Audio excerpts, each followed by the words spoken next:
Hello everyone, welcome to definite success Pathshala. मैं आपकी Hindi educator Rupali Verma. तो आज हम क्या लेकर आए हैं भाई? आप सभी के एग्जाम अब सिर्फ सर पर है और आज तारीख हो रही है हमारी 25। आज सुबह आप सभी का सोशल का पेपर हो चुका है और अब यानी कि आज से 3 दिन बाद यानी कि 28 तारीख को आपका पेपर पड़ेगा हिंदी का। तो अब आप लोग क्या चाह रहे हो कि किसी तरीके से भी हम सारा एक्सट्रैक्ट जितना भी है, सार है, वो सारी चीज़ें हम समझ लें। तो वैसे तो हमने साल भर आपको डिटेल में पढ़ाया है और आप सभी बच्चों ने पढ़ा भी होगा, लेकिन तब भी लगता है कि रिवीजन के लिए कुछ हमें शॉर्ट मिले। तो इसीलिए मैं अब आपके लिए ला रही हूँ हर एक खंड या हर एक बुक, हर एक टॉपिक का एक शॉर्ट मैराथन, यानी कि 1 शॉर्ट मैराथन। आज हम कर रहे हैं क्लास 10th हिंदी कोर्स ए। ठीक है, ध्यान रखिएगा, हिंदी कोर्स है। अब चूंकि देखिए क्या होता है, मेरे साथ मैं दोनों ही कोर्सेज पढ़ाती हूँ, तो जैसे ही मैं ए लेकर आती हूँ, बी वाले खफा हो जाते हैं, मैम कोर्स बी कहाँ है। बी लेकर आऊँ तो मैम बोलते हैं कोर्स ए कहाँ है। तो परेशान होने की ज़रूरत नहीं है, आज ही आपको कोर्स ए और बी दोनों मिलेगा। ठीक है, इसके लिए आप कम्युनिटी पे जाइए, आपको सारी चीज़ें पता चलेंगी कि किस दिन क्या क्या और कितने बजे आने वाला है। ठीक है, तो बिल्कुल परेशान होने की ज़रूरत नहीं। अभी कोर्स ए है, आज ही जो है कोर्स बी भी आपको यानी कि संचयन का भी 1 शॉट मैराथन मिलेगा। फिर कल पूरा दिन है, परसों पूरा दिन है। इस दौरान हमारी बची हुई जो बुक है, ग्रामर है, मोस्ट इंपॉर्टेंट क्वेश्चंस है, इन सभी को मैं कवर करने वाली हूँ। ये 3 दिन हम जी लगाकर हिंदी पढ़ेंगे कि जिन्होंने अभी तक हिंदी नहीं भी पढ़ी है वो इन वीडियोस को देखकर सब कुछ अपना प्रिपेयर कर लेंगे। ठीक है, चलिए शुरू करें। तो आज कर रहे हैं क्लास 10th हिंदी कोर्स ए की हमारी बुक है दूसरी। कौन सी हमारी बुक है? कृतिका। ठीक है, कृतिका भाग 2, जिसके अंदर हमारे पास 3 अध्याय दिए गए हैं। कौन से अध्याय हैं? पहला है माता का अंचल, दूसरा है साना साना हाथ जोड़ी और तीसरा है मैं क्यों लिखता हूँ। ठीक है, ये 3 चैप्टर हैं जिनको आज हम बेहतरीन तरीके से समझ लें कि देखिए इनसे आने वाले प्रश्न जो रहेंगे, क्योंकि भाई आपसे जो मेन बात क्या रहती है कि हमें क्वेश्चंस कैसे पूछे जाएंगे। तो क्वेश्चन जो पूछे जाएंगे वो आपके पास जो बेसिकली रहेंगे वो दीर्घोत्तरीय आने वाले हैं, यानी कि 50 से 60 शब्दों के अंदर इनसे आने वाले प्रश्नों के उत्तर आपको देने होंगे। तो इसके प्रश्न भी अभी कराऊंगी मैं, लेकिन चैप्टर समझना ज़रूरी है, क्योंकि जब तक आप चैप्टर नहीं समझोगे आंसर्स को आप ठीक तरीके से नहीं लिख सकते हैं। तो आज ये तीनों ही चैप्टर हम बहुत शॉर्ट में समझेंगे, लेकिन उसके अंदर जितनी चीज़ें हैं वो सब मैं आपको समझाऊंगी। ठीक है, तो ये है हमारा 1 शॉर्ट मैराथन, यानी कि एक ही शॉर्ट में हम पूरी बुक खत्म करेंगे, तीनों चैप्टर। तो पहला चैप्टर हमारा आ रहा है माता का अंचल। कौन सा चैप्टर है? माता का अंचल। चलिए शुरू करें। ये है हमारा पाठ शिव पूजन सहाय द्वारा लिखित गया है, जिसमें लेखक ने माँ के साथ एक अद्भुत लगाव को दर्शाया है। इस पाठ में ग्राम संस्कृति का चित्रण किया गया है। अब जरा थोड़ा सा एक चीज ध्यान दीजिएगा, जो हमारे लेखक हैं शिव पूजन सहाय, इन्होंने अपने बचपन के बारे में ही इस पाठ में पढ़ाया है, बताया है। तो जाहिर सी बात है ये एक संस्मरण कह सकते हो, क्योंकि बचपन की कुछ घटनाओं को इन्होंने हमारे सामने उजागर किया है कि उनका रिश्ता पिता के साथ कैसा था, उनका रिश्ता माता के साथ कैसा था, साथ ही साथ उनके खेल कैसे थे, वो अपने स्कूल में कैसा समय बिताते थे, उनका जो एक फ्रेंड था वो किस तरीके से था। तो एक तरीके से आप यहाँ पर देख सकते हो कि उन्होंने बचपन में सारी चीज़ें, जितनी शैतानियाँ करी वो भी उन्होंने इस पाठ में बताया। लेकिन इस पाठ का नाम माता का अंचल है या आंचल है? पहली प्रॉब्लम ये आती है। देखिए इन दोनों के डिफरेंस को मैं समझा देती हूँ। आंचल, आंचल का मतलब क्या होता है? चुन्नी का जो किनारा होता है या साड़ी का जो किनारा होता है। माँ का आंचल, समझते हो ना आंचल का मतलब? तो माँ का आंचल का मतलब क्या हो गया? उसमें पहलू। लेकिन यहाँ पर माँ का आंचल नहीं है, माँ का अंचल है।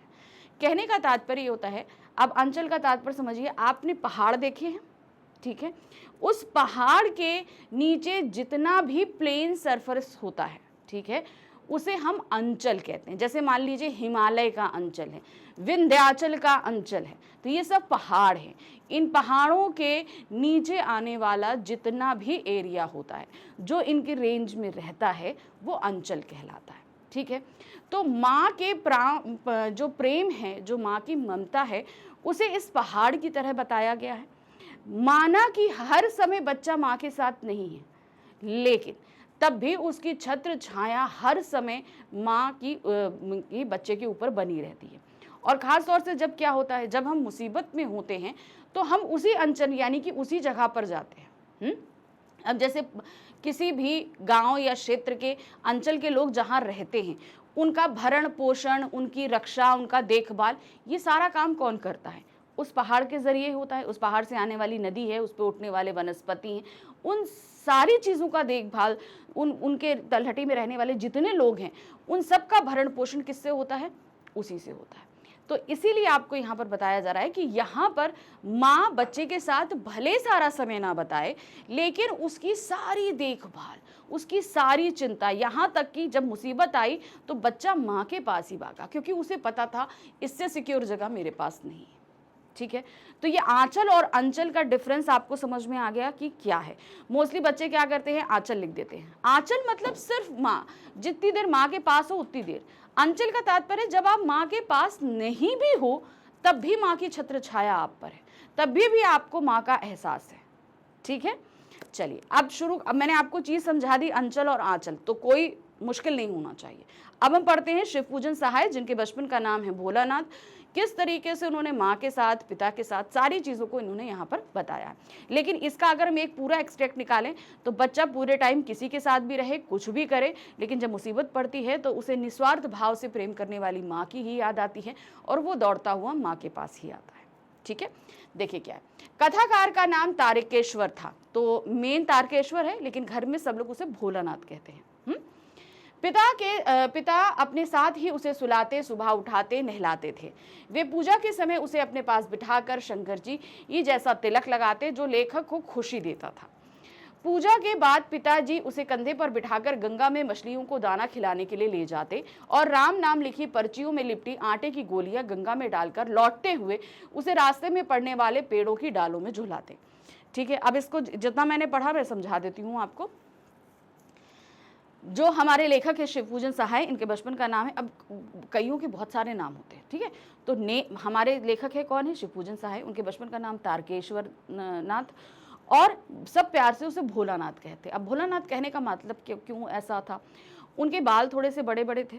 ठीक है, पहली चीज़ ये, माथे पर उनके जो है जब पूजा करते थे ना, तो शिवजी जैसे त्रिपुंड लगाते, त्रिपुंड जानते हो ना, 3 उंगलियों से ऐसे करके त्रिपुंड लगता है। ठीक है, तो वो त्रिपुंड ऐसे करके लगाते थे, तो बड़े भोले से लगते थे, इसीलिए उनके माता पिताजी ने उनका नाम बचपन से भोलानाथ रख दिया था। ठीक है, तो पूरे चैप्टर में आप भोलानाथ भोलानाथ ही देखोगे।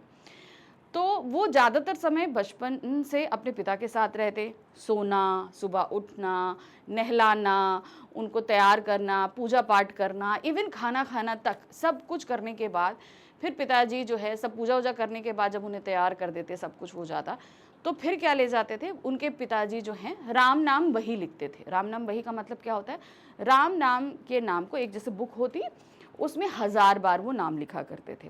नाम लिखने के बाद में जो है वो लिखा, उसके बाद वो छोटी छोटी राम नाम की पर्चियाँ भी बनाते थे और उन पर्चियों को आटे की गोली में बंद कर देते थे। वो गोलियाँ लेकर जाते और साथ में भोलानाथ को ले जाते और नदी पे जाके, गंगा नदी में जाके मछलियों को वो गोलियाँ खिलाया करते थे। ठीक, अब गोलियां खिलाने के बाद क्या होता? वहां से लौटते समय पेड़ों की डाल होती, वहां पे झूला झूलाते। तो पहले तो इस तरीके से पार्क नहीं होते थे जहाँ पे झूला झूला जा सके, तो बच्चों को जो नेचुरल चीज़ मिलती थी वो उसी में एंजॉय करते थे। तो जैसे कोई झुकी हुई पेड़ की डाल है, वहाँ पे बैठा दिया, वहाँ पे वो झूला झूल रहे। ठीक है, बड़ा मज़ा आता था उनको। तो ये सारी चीज़ें होती थी। घर आकर बाबूजी उन्हें चौके पर उठाकर अपने हाथों से खाना खिलाते थे। अब जैसे पूजा पाठ हो गया, सब कुछ हो गया, अब खाना खिलाने की बारी आई। खाना खिलाने में क्या? अपने साथ ही। और पहले ये डाइनिंग टेबल नहीं होता था, आप ज़मीन पर बैठिए, ऊपर से एक चौकी होती थी, चौकी पे खाना लगता था। तो वही चीज़ चौके पे बिठाकर खाना खिलाते थे। चौका मतलब जो रसोई घर होता था, रसोई घर के बाहर ही चौकी पे बैठकर खाना खाया जाता था, अपने साथ वो बिठाकर खिलाते थे। मना करने पर उनकी माँ बड़े प्यार से तोता, मैना, कबूतर, हंस, मोर आदि के बनावटी नाम से टुकड़े बनाकर उन्हें खिलाती थी। इस पे क्वेश्चन आता है। ठीक है, क्वेश्चन आ चुका है, पिछले से पिछले साल इस लाइन पे क्वेश्चन आया है कि पिताजी के खिलाने के बावजूद माँ जो है बच्चे को बहलाकर क्यों खिलाती थी। ठीक है, और ये क्वेश्चन मैंने मोस्ट इंपॉर्टेंट क्वेश्चन पे कराया अभी। तो क्या होता था, जैसे पिताजी के साथ खाना खाने बैठ गए, अब पिताजी उन्हें अपने हाथ से खिला रहे हैं और खिलाते खिलाते उन्होंने कहा नहीं पापा पेट भर गया, बाबा पेट भर गया, अब हम नहीं खाएंगे। तो माँ ये सारी चीज़ें देखती थी, तो माँ कहती हाँ आपको तो ठीक से खिलाना नहीं आता। भाई बच्चा खाएगा बड़े बड़े कौर तो तभी तो मिलेगा दुनिया में ठौर। ये एक लाइन है वहाँ पर जो इनकी माता कहती थी, और वो शिवपूजन सहाय जी ने वहाँ पे मेंशन भी करी है बुक में। तो अब वो क्या करती थी भाई, बच्चे को आप लोगों ने अपने घर में भी अगर छोटे बच्चे देखोगे, आस पड़ोस में देखोगे, माँ बड़े आराम से कौर खिला के, अरे वो देखो तोता आया तोता आया तोता आया, मुंह खोलो, और वो घुस गया देखो अंदर, ठीक है, नहीं तो ये उड़ जाएगा उड़ जाएगा उड़ जाएगा, जल्दी से खा लो नहीं तो खा लो, और बच्चा मुंह खोल के खा लेता था। तो क्या होता था, इस तरीके से थोड़ा थोड़ा खाना पिताजी के खाते उसका पेट भर जाता और वो रोक देता था। लेकिन यहाँ पर माँ जो है उनको सेटिस्फेक्शन नहीं होता था कि बच्चे ने पेट भर खाना नहीं खाया है, मैं फिर से खिलाऊंगी, और उन्होंने खिला देते थे इस तरीके से। तो जरा जरा से चिड़ियों के नाम बनाकर वो खिलाती थी। चलिए आगे क्या है, खाना खाकर बाहर जाते हुए माँ उसे झपट कर पकड़ लेती और रोते रहने के बाद भी बालों में तेल डालकर कंघी कर देती। अब जैसे आजकल है आप लोग फैशन के चक्कर में तेल नहीं लगाते हो, लेकिन पहले भैया बहुत तेल थोपा जाता था। तो इवन आप मान लो, मैंने अपने बचपन में भी देखा है, मम्मी बगैर तेल के तो बालों को रखना ही नहीं है। आजकल हम लोग फैशन में बगैर तेल के रहते हैं, तो वो चाहे जैसे रोते रहे कुछ भी करते रहे, तेल लगा के एक बढ़िया सी चोटी बना देती थी उनकी। कुर्ता टोपी पहनाकर चोटी गूंथ कर फूलदार लट लगा देती थी। तो आप लोग यहाँ देखते हैं ना, औरतें जो है ना चोटी में एक लगाती हैं लट है कि जिसे नीचे छोटे छोटे से फूल लटके रहते हैं, है ना, तो उसी तरीके से उनकी चोटी, मैंने कहा ना उनके लंबे लंबे बाल थे, चोटी करके वो लटका देती थी, ताकि भाई, और एक बड़ा सा काला सा टीका, मोटे मोटा काजल, ताकि उनको नजर ना लगे। लेखक रोते रोते बाबूजी की गोद में बाहर जाते, बाहर आते हुए बालकों के झुंड के साथ जैसे मौज मस्ती में डूब जाते। अब माँ ने तो जबरदस्ती सारा काम कर दिया, अब उनको ये लगता कि भाई मेरे साथ तो ना जाने क्या नाइंसाफी हो गई, कुछ हो गया, तो भैया बड़ा रोने लगते थे। रोते रोते पिताजी बाहर बैठे होते चबूतरे में, वो अंदर से रोते हुए आते, तेल लगाया काजल लगाया चोटी किए हुए। अब जैसे ही वो बाहर पिताजी के पास आते, बाहर देखे बहुत सारे बच्चे खेल रहे हैं। अब खेलते ही खेलते वहां जो रोते हुए पिताजी के पास आए थे, गोद में बैठे हुए थे, और जब बाहर बच्चों को खेलते हुए देखे, थोड़ी देर में रोना गायब और उठ के चल दिए बच्चों के साथ खेलने। वे चबूतरे पे बैठकर तमाशे और नाटक किया करते, मिठाई की दुकान लगाया करते, घरौंदे के खेल में खाने वालों की पंक्ति में अमीरी आखिरी में चुपके से बैठ जाने पर जब लोगों को खाने में से पहले ही उठा दिया जाता तो वो पूछते कि भोजन कब मिलेगा। किसी दूल्हे के आगे चलती पालकी देखते ही जोर जोर से चिल्लाने लगते। चलिए अब यहाँ पर क्या बता रहे हैं, अब चूंकि जैसे हमने बताया ना कि अब एक चीज़ ये भी है कि वो खेल खेलते थे, बहुत तरह के खेल खेलते थे। कभी मिठाई की दुकान लगाते थे, कभी क्या कहते हैं फसल की खेल खेलते कि फसल कट गई है बेचने जाना है, इस तरीके से होता था। कभी घर में दूल्हे की बारात निकलनी है, दूल्हे की बारात गई, दुल्हन को लेकर वापस आती थी, फिर पंक्ति में बैठकर भोजन परोसा जाता था। अब इन सभी को खेलने के लिए कुछ सामग्रियों की ज़रूरत पड़ती थी। मान लीजिए जैसे मिठाई की अगर दुकान लगा रहे हैं तो उसमें मिठाइयाँ रखनी पड़ेंगी ना भाई, तभी तो लोग खरीदने आएंगे। मान लीजिए एक खुद तार के भोलानाथ क्या थे, वो बन जाते थे दुकानदार, अब वो बेचेंगे क्या, मिठाइयाँ। अब उनके जितने दोस्त थे वो आते थे मिठाइयाँ खरीदने के लिए। अब मिठाइयाँ क्या होती थी, पत्ते होते थे, मिट्टी के ढले होते ना, मिट्टी के ऐसे ढीले होते, वो उस तरीके से होते थे ढले, वो रख लिए जाते थे। जो जैसे घड़ा है या दियाली है ये सब टूट गए, उनको रख लिया जाता था, इनको बना दी जाती थी मिठाइयाँ। आप मिठाइयाँ लेके जाओ, पैसे दे के जाओ, और पैसे भी क्या बनते थे, पत्ते, पेड़ के पत्ते, ठीक है, इनको पैसे बना दिए जाते थे। तो इस तरीके से इनका ये चलता था। फिर अब जैसे हमने बताया कि भाई खेती का होता था, अब ये खेती में भी क्या करते थे, जैसे खेती में होता है कि धान हुई, पिटाई हुई, सब कुछ हुआ, उसके गट्ठर बनाए गए, फिर उनको लादा जाता था दुकान में फिर मंडी ले जाया जाता था, बेचा जाता था। तो ये सारे खेल खेलते थे। अब इनके लिए सामग्री कहाँ से आती थी, सामग्री आती थी यही जो डंडियाँ हो गई, लकड़ी हो गई, पत्ते हो गए, कुछ जो सामान उन्हें आसपास अवेलेबल हो जाए उसे अपनी इमेजिनेशन से कुछ ना कुछ वो बना लेते थे।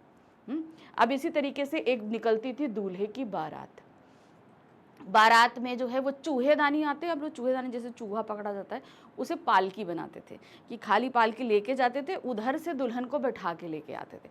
अब जब यहाँ से जा रही है तो वो चूहेदानी जो है वो 4 लड़के पकड़े हुए हैं आगे पीछे करके, और वो खुली हुई है। जब बारात वापस आती है, अब लड़के की बारात जाएगी तो वापस भी आएगी, जब आती थी तो उस पालकी को कपड़े से ढक दिया जाता था। क्यों? क्योंकि उसके अंदर दुल्हन होती थी, इसलिए। तो अब वो बारात निकलती थी तो ढोल शोर शराबा होता था खूब, और सब 3-4 बच्चे उसी के आगे नाचते हुए चलते थे, जैसे बारात में होता है। बारात में भाई खूब बैंड बाजा बजता है और उसके साथ में आगे बच्चे जो लोग नाचते रहते हैं। तो ऐसे ही वो खेल खेलते थे। अब इन खेलों में पिताजी भी शामिल होते थे। कैसे शामिल होते थे? अब जैसे मिठाई की दुकान में तो नहीं बताया कैसे शामिल होते थे, लेकिन फसल की दुकान में उन्होंने बताया कि जब वो लोग फसल वाला खेल खेलते थे कि भाई फसल हो गई, चलो उसको बेच आए जाके मंडी में सब कुछ, तो पिताजी बीच में आ जाते थे। क्या कहते? भाई हाँ बताओ भोलानाथ, इस बार तुम्हारी फसल कैसी रही? इस तरीके से करते थे। अब बच्चे शर्मा जाए, सब छोड़ छाड़ के भाग लेते थे। अब उसी तरीके से क्या होता था, जब बारात लेकर वापस आ रहे हैं, कपड़े से जो पालकी ढकी हुई है, पिताजी उस पालकी में से कपड़ा उठा के कहते भाई सबसे पहले तो दुल्हन हम देखेंगे। अब पिताजी ने जैसे कपड़ा उठाया, सब बच्चे बेचारे शर्मा के भाग जाएं। अब भोज लगता था, जब भाई शादी ब्याह होगी तो भोज लगेगा नहीं, खाना लगेगा। तो पहले क्या होता था, जमीन में बैठ के पंक्ति में लगता था, तो सब जमीन में लाइन से बैठ जाते थे, पेड़ों के बड़े बड़े पत्ते रखे जाते थे, उसमें यही ईंटे ढेल भले जो है रखे जाते थे, और सब उसको खाना बना समझ के खाते थे। ये खेल होता था उनका। जो पंक्ति बैठती बच्चों की खाना खाने के लिए, उसी आखिरी पंक्ति में पिताजी बैठ जाते थे। अब पिताजी बैठे नहीं कि बोले कि लाओ भैया हमें खाना दो, जैसे ही उन्होंने बोला सब छोड़ छाड़ के फिर से भाग गए। तो पिताजी भी किसी न किसी तरीके से उन खेलों का हिस्सा बनते थे ताकि बच्चों को अच्छा लगे। तो वही चीज़ है ना, दूल्हे के आगे चलती पालकी देखते ही जोर जोर से चिल्लाते थे जैसे बारात निकलती थी। एक बार रास्ते में आते हुए लड़कों की टोली ने मूसन तिवारी को बुढ़हन बेईमान कहकर चिढ़ा दिया। तो अब यहाँ पर क्या है, गांव के ही एक बुजुर्ग व्यक्ति थे। कौन थे? मूसन तिवारी। अब वो थोड़ा सा थे, अब चाहे नेचर में कैसे थे ये तो नहीं बताया गया। तो क्या है ना, बुढ़वा बेईमान मांगे कुछ ऐसी करके एक लाइन थी, तो उस तरीके से वो उसको चिढ़ा दिए। अब मूसन तिवारी गुस्सा हो गए, भाई बूढ़े बुजुर्ग आदमी को चिढ़ाओगे तो गुस्सा हो जाएंगे। वो कहाँ पहुँच गए? उनके स्कूल। भाई पूरे गांव के बच्चे तो एक ही स्कूल में पढ़ेंगे कि नहीं पढ़ेंगे, तो वो वहीं पर पहुँच गया। ठीक है कि भाई इन बच्चों ने हमको सताया है। तो देखिए क्या है, मूसन तिवारी ने उनको खूब खदेड़ा, पहले तो दौड़ाया। जब वे लोग भाग गए तो मूसन तिवारी पाठशाला पहुंच गए। कहाँ पर? टीचर के पास में। अध्यापक ने लेखक की खूब पिटाई की। यह सुनकर पिताजी पाठशाला दौड़े आए। अध्यापक से विनती कर पिताजी उन्हें घर ले आए। फिर वे रोना धोना भूलकर अपनी मित्र मंडी के साथ चले गए। अब क्या हुआ, मूसन तिवारी को चिढ़ाने को तो चिढ़ा दिया, ठीक है। अब उसमें जो है सभी बच्चे शैतान, एक ज़्यादा शैतान था जो उनका हेड था, और उसके साथ भोलानाथ भी बेचारे फंस गए। मूसन तिवारी ने जाके अध्यापक से शिकायत कर दी। अब ये जितने बच्चों का नाम लिया, ये सब विद्यालय में मौजूद नहीं थे, पाठशाला में मौजूद नहीं थे। तो जो वहाँ के टीचर थे, जो अध्यापक थे, उन्होंने सभी 4-5 बच्चों को भेजा कि जाओ बुला कर लेकर आओ इन सब बच्चों को। सबको उनके घरों से बुलाया गया, ढूंढ के लाया गया। सब वहाँ पहुँचे तो खूब पिटाई हुई, खूब डांट पड़ी, सब कुछ हुआ।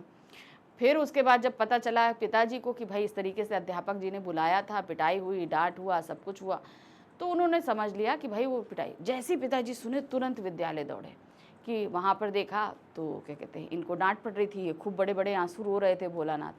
तो पिताजी ने किसी तरीके से अध्यापक जी को बुलाया, समझाया, और फिर बच्चों को उनको वापस लाकर अपनी गोदी में लेकर आए। अब गोदी में लेकर जब उनको आ रहे थे, जो लंबे लंबे वो आंसू रो रहे थे, अब ऐसे गोदी में थे, तो देखा कि भाई और बच्चे जो हैं खेल रहे हैं, मैं रो रहा हूँ पिताजी की गोद में और सब बच्चे खेल रहे हैं। अब ये देखते ही उनका रोना धोना बंद, और वो उतरकर पिताजी की गोद से मित्र मंडली के पास चले गए। ठीक, मित्र मंडली के साथ मिलकर खेतों में चिड़ियों को पकड़ने की कोशिश करने लगे। चिड़ियों के उड़ जाने पर जब एक टोली पर आगे बढ़कर चूहे के बिल में उसमें आसपास भरा पानी डाला। अब क्या हुआ, वो पिताजी की गोद से उतर गए, अपने मित्रों के साथ चले गए खेलने के लिए। अब चिड़िया क्या होती है ना, खेत में आके बैठ जाती है, तो चिड़ियों को उड़ाना है, पकड़ना है, इस तरीके के खेल खेले जाते थे, तो वो खेलने लगते हैं। अब इसी खेल खेल में थोड़ा सा खेत में आगे बढ़ गए। वहाँ पे एक पेड़ के नीचे थोड़ा छोटा सा बिल था, तो उन लोगों को लगा कि भाई ये चूहे का बिल है, चलो इसमें खूब सारा पानी डालते हैं। पास में ही पानी भरा था, पानी उठा के डालने लगे। लेकिन उस चूहे के बिल में थे निकला सांप। क्या निकल आया? सांप निकल आया। देखिए क्या है, चूहे के बिल में उसमें आसपास में भरा पानी डाला तो उसमें से एक सांप निकल आया। डर के मारे लुढ़क कर गिरते पड़ते हुए लेखक लहूलुहान स्थिति में जब घर पर पहुंचे तो सामने पिताजी बैठे थे, परंतु पिता के साथ ज्यादा वक्त बिताने के बावजूद लेखक को अंदर जाकर मां से लिपटने में अधिक सुरक्षा महसूस हुई। मां ने घबराते हुए आंचल से उसकी धूल साफ की और हल्दी लगाई। अब देखिए यहाँ पर इस पूरी कहानी में जो अभी तक आपको बताया गया वो पिताजी का साथ बताया गया, माँ का साथ कहीं नहीं बताया गया। लेकिन अब आखिरी समय पर पड़ी भोलानाथ पर विपत्ति। अब क्या हुआ, बच्चा डर गया। जब उसमें से निकला सांप तो सभी बच्चे बहुत तेजी से डर गए, क्योंकि वो तो खेल खेल में शरारत में काम कर रहे थे। अब उन्होंने पानी डाला, उसमें से सांप निकला। सांप निकलते ही सब भागे, बेतहाशा भागे, गिरते पड़ते, कांटों से रगड़ खा रही है, कपड़े फट रहे हैं, सब कुछ हो रहा, मतलब बढ़ते बढ़ते सब अपने अपने घर की तरफ भागे। अब भोलानाथ भी जब अपने घर पहुंचे तो सबसे पहले बैठक में पिताजी बैठे थे। अब उनको इतनी चोट लगी हुई थी, भोलानाथ को खून भी बह रहा था, वो डरे भी हुए थे। उसके बावजूद जो ज़्यादातर समय अपने पिताजी के साथ बिता रहे थे वो पिताजी के पास नहीं रुके, वो सीधे कहाँ गए, अपनी माता के पास में गए। माता जी भाई पिताजी ने जब भोलानाथ को ऐसी बुरी हालत में देखा, वो दौड़ते हुए अंदर गया तो पिताजी भी घबरा गए। माँ की गोद में छिपा जाके माँ भी देख के रोने लगी कि बच्चे को इतनी चोट आई हुई, इतना डरा है, इतना रो रहा है, गंदगी में सना है, तो माँ भी डर गई। तो कुछ मतलब पिताजी पूछ रहे हैं, उसके मुंह से कुछ नहीं निकल रहा, सा सा सा करके निकल रहा और कोई आवाज़ नहीं निकल रही। इसका कारण क्या था, क्योंकि वो बहुत डरे हुए थे। माँ के ने जो है सब जो है उनकी मिट्टी धूल साफ़ करी अपने आंचल से, सब का साफ़ करने के बाद में उसमें हल्दी लगाई ताकि किसी तरह का इन्फेक्शन ना हो, क्योंकि एंटीबायोटिक होती है हल्दी, आप सभी को पता है। तो तुरंत जो है हल्दी लगाई ताकि किसी तरह की कोई परेशानी उनको ना हो, कोई इन्फेक्शन ना फैले। तो ये जो आखिरी लाइन आपको बताई गई ना कि किस तरीके से माँ पिताजी के साथ ज़्यादातर समय बिताने के बाद भी वो सिक्योरिटी, वो लगाव उन्हें नहीं हुआ अपने पिताजी के साथ, वो सुरक्षा महसूस नहीं हुई जो माँ के साथ थी। भले माँ के साथ वो समय में नहीं थे, लेकिन वो हर समय माँ के साए में रहते थे कि नहीं, माँ के साए में। अब माना कि खेलना, नहाना, धोना सब कुछ, लेकिन ज़्यादातर केयर किसके द्वारा होती थी, माँ के द्वारा होती थी। तो माँ के वो अंचल में थे, यानी कि उनकी छत्र छाया में थे। उनकी हर ज़रूरत, हर इमोशन, उनकी हर चीज़ों को बिना कहे माँ समझती थी। इसीलिए जब उन पर मुसीबत पड़ी तो उनके मुंह से जब बोल नहीं निकल रहे हैं, पिताजी पूछ रहे हैं क्या क्या हुआ, लेकिन माँ वहाँ बगैर पूछे कुछ समझ गई कि मेरे बच्चे के साथ कुछ ऐसा हुआ है। वो उनके घाव को साफ करती है और उनको सांत्वना देती है कि जो कुछ भी था वो हो गया, टल गया, अब तो उससे तुम्हें कोई ज़्यादा नुकसान नहीं, कोई डरने की ज़रूरत नहीं, हम लोग आपके साथ में। तो इस तरीके से देखिए, माँ और पिताजी दोनों समान भाव से प्रेम करते हैं, लेकिन हर बच्चा माँ से ज़्यादा अटैच होता है। इसका सबसे बड़ा रीज़न ये होता है क्योंकि माँ बच्चे की हर एक चीज़ को बगैर कहे समझती है, उनकी ज़रूरतों को पूरा करती है और इमोशनली बहुत अटैच होती है। इसका एक रीज़न ये भी आप कह सकते हो कि पिता से रिश्ता जहाँ बच्चे के जन्म के साथ बनता है, वहीं माँ के साथ उसका रिश्ता उसके जन्म के 9 महीने पहले से बनता है।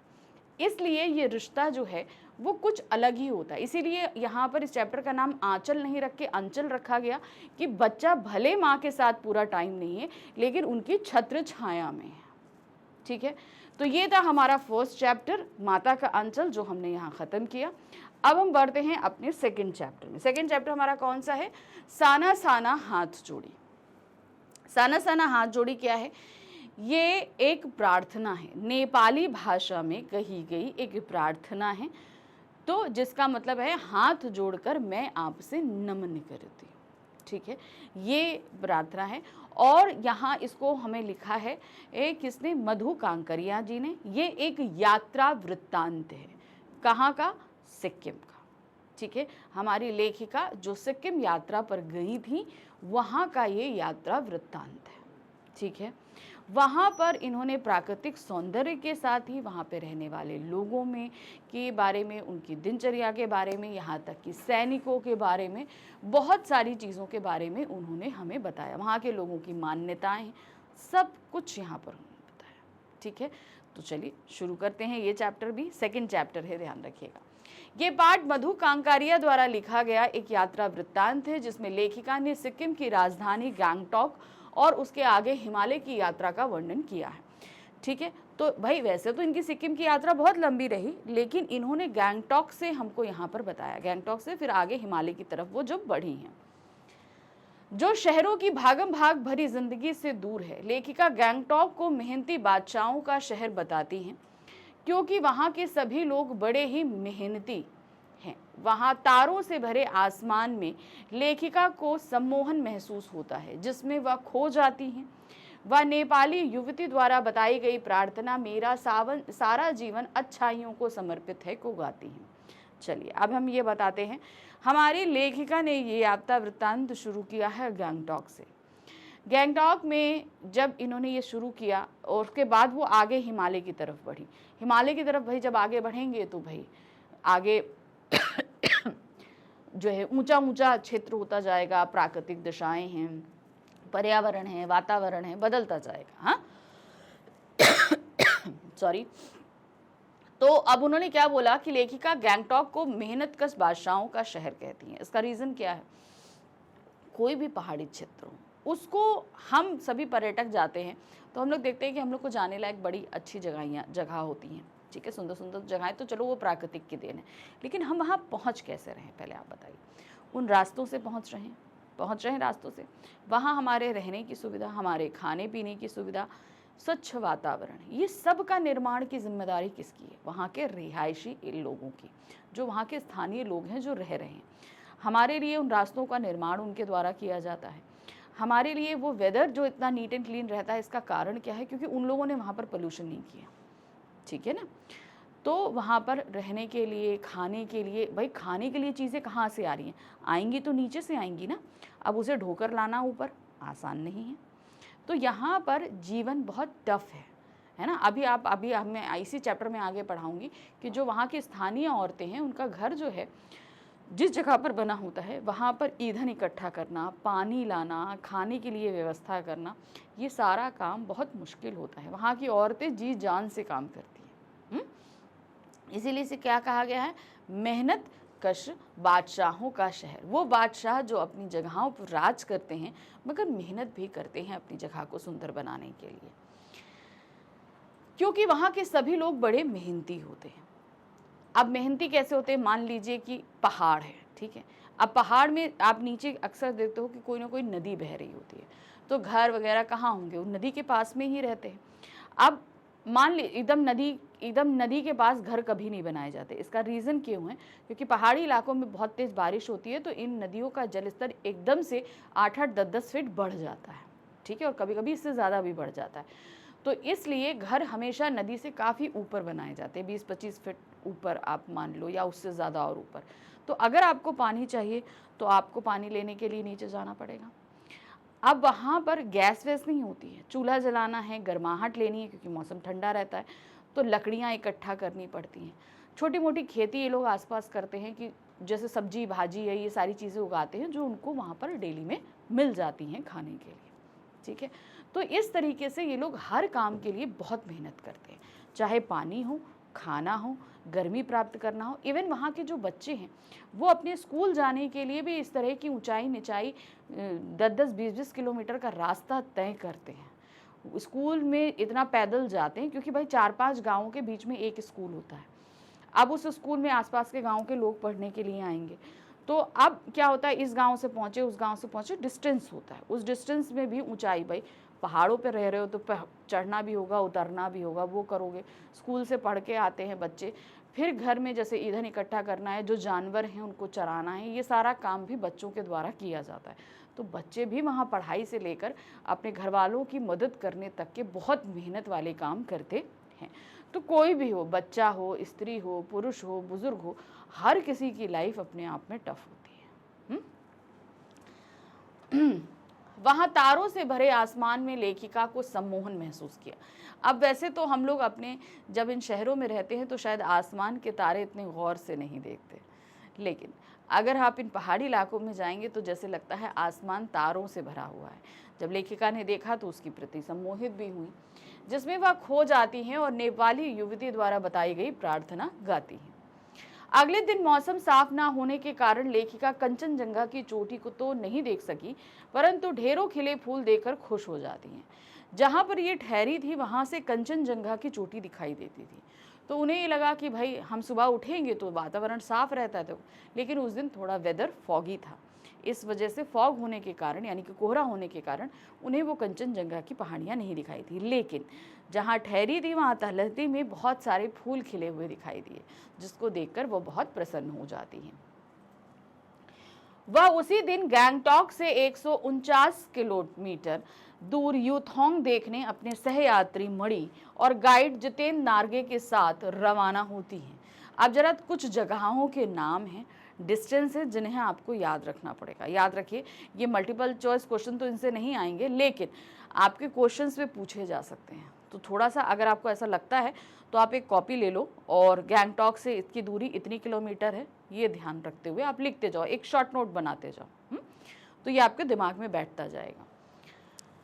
तो उसी दिन गैंगटॉक से 149 किलोमीटर दूर यूथोंग देखने वो किसके साथ गई? अपनी सहयात्री मणि और उनके ड्राइवर कम गाइड जितेंद्र नार्गे के साथ में, जो कि वहाँ के स्थानीय थे और उनको गाइड भी कर रहे थे और उनकी जीप को भी ड्राइव कर रहे थे। गैंगटॉक से यूथोंग को निकलते ही लेखिका को एक कतार में लगी सफेद सफेद बौद्ध पताकाएं दिखाई दी, जो ध्वज की तरह फहरा रही थी। ये शांति और अहिंसा की प्रतीक थी और उन पताकाओं पर मंत्र लिखे थे। अब लेखिका भाई यात्रा करेंगे तो भाई वहाँ के स्थानीय जो परंपराएं हैं, जो रीतियां हैं, वो हमको दिखाई देंगी। तो वहाँ पर लेखिका ने देखा कि बहुत सारी श्वेत पताकाएं, यानी कि सफ़ेद रंग की जो पताकाएं हैं वो लहरा रही थी। और पताकाओं का मतलब क्या होता है? झंडा, आपको पता है ना। तो वो उन पे कुछ मंत्र लिखे हुए थे और एक नहीं बहुत सारी थी और सब सफ़ेद थी। तो इन पताकाओं पर मंत्र लिखे हुए थे। तो क्या था? लेखिका के गाइड ने उन्हें बताया कि जब किसी बौद्ध मतावलंबी की मृत्यु होती है तो उसकी आत्मा की शांति के लिए शहर से दूर किसी भी पवित्र स्थान पर 108 पताकाएं फहरा दी जाती हैं। ठीक है, तो ये क्या होता है? चूंकि अब मैं जहाँ की बात कर रही हूँ आपको, सिक्किम की, वहाँ पर बौद्ध धर्म जो है वो बहुत ज़्यादा माना जाता है। तो कभी जैसे बौद्ध मठ में किसी मठाधिकारी की, किसी की भी अगर मृत्यु हो जाती है तो वहाँ की रिवाज है कि उसके नाम से 108 पताकाएं वहाँ पर लगाई जाती है, जिन पर मंत्र लिखा होता है। इन पताकाओं को फहराने के बाद उन्हें कभी खुद नहीं उतारा जाता, समय के साथ ये अपने आप नष्ट हो जाती होता है ना। भाई अगर झंडा लगा दिया गया, पताकाएं लगा दी गई, तो बहुत तेज़ हवाएं हैं, मौसम है, इसका इम्पैक्ट ये पड़ता है कि वो धीरे धीरे खुद ही अपने आप को ख़त्म कर लेती हैं। तो ये लगाई जाती है और ये आत्मा की शांति के लिए। रीज़न क्या होता है कि जो हमारे मठ के अधिकारी हैं बौद्ध धर्म के, उनकी आत्मा को शांति मिले, इसलिए लगाया जाता है। उन्हें उतारा नहीं जाता, ये खुद नष्ट हो जाती हैं। कई बार नए शुभ कार्य की शुरुआत में रंगीन पताकाएं फहरा दी जाती हैं। अब क्या होता है? ये तो भाई एक सफ़ेद पताकाएं जो हैं एक बौद्ध मतावलंबी की मृत्यु पर एक शोक की तरह लगाई गई, लेकिन वहाँ पर बहुत सारी कलरफुल पताकाएं भी लगी थी। तो लेखक ने पूछा भाई ये क्यों? तो उन्होंने कहा कि जैसे हमारे घर में कुछ शुभ काम होता है, जैसे किसी का मुंडन है, किसी ने नया घर खरीदा है, कुछ भी जो खुशी का पल होता है, किसी की शादी हुई, किसी के यहाँ कोई बच्चा पैदा हुआ, कुछ भी हुआ, नामकरण हुआ, जो शुभ काम होता है उसके लिए रंगीन पताकाओं को लगाया जाता है। ठीक है, जितेंद्र ने बताया कवि लॉन्गस्टोंग नामक स्थान पर गाइड फिल्म की शूटिंग हुई थी। तो मशहूर फिल्म है देवानंद की गाइड, उसकी शूटिंग कहाँ पर हुई थी? कवि लॉन्गस्टोंग, तो ये नाम याद रखिएगा। ठीक है, उनकी फिल्म थी गाइड, उसमें हुई थी। आगे चलकर मधु जी को एक कुटिया के भीतर घूमता हुआ चक्र दिखाई दिया, जिसे धर्म चक्र या प्रेयर व्हील कहा जाता है। नार्गे ने बताया कि इसे घुमाने से सारे पाप धुल जाते हैं। अब क्या हुआ? वो आगे गई तो एक कुटिया बनी थी, तो कुटिया में एक व्हील लगा था। व्हील्स मीन समझिए, आप लोग ने जैसे घर में वो देखा है बेलन, बेलन देखा ना, बेलन जिससे मम्मा रोटी बेलती है, तो उसी को आप खड़ा कर दो, ऊपर पतला, नीचे पतला और बीच में मोटा सा हिस्सा होता है ना, कुछ इस तरह के प्रेयर आप लोगों ने कई मूवीज में कई जगह देखा भी होगा। अब उनके ऊपर बहुत सारे मंत्र लिखे रहते हैं, पिक्चर्स बनी रहती हैं बौद्ध धर्म से रिलेटेड। तो उन बौद्ध धर्म के लोगों का मानना है कि जब हम इन प्रेयर व्हील्स को घुमाते हैं तो हमारे जितने पाप हैं वो धुल जाते हैं। ऐसा जितेन नारगे ने हमारी लेखिका को बताया। तो लेखिका ने कहा कि भले ही हम अलग अलग धर्म को मानते हों, अलग अलग मान्यताएं हों हमारी, लेकिन हम सभी की आत्मा में एक भारतीयता बसती है। कहने का मतलब, अब जैसे यहाँ पर बताया गया कि प्रेयर व्हील घुमाने से जो है वो पाप धुल जाते हैं। हम लोग क्या क्या कहते हैं, गंगा नदी में नहा लीजिए पाप धुल जाते हैं, ठीक है ना। तो अलग अलग धर्म हो, मानने की चीज़ें अलग अलग हों, लेकिन सबकी सोच एक ही जैसी है, ऐसा लेखिका अपने आप में सोचने लगी। जैसे जैसे वे लोग ऊंचाई की ओर बढ़ने लगे, वैसे वैसे बाजार, लोग और बस्तियां आंखों से ओझल होने लगी। घाटियों में देखने पर सब कुछ धुंधला दिखाई दे रहा था।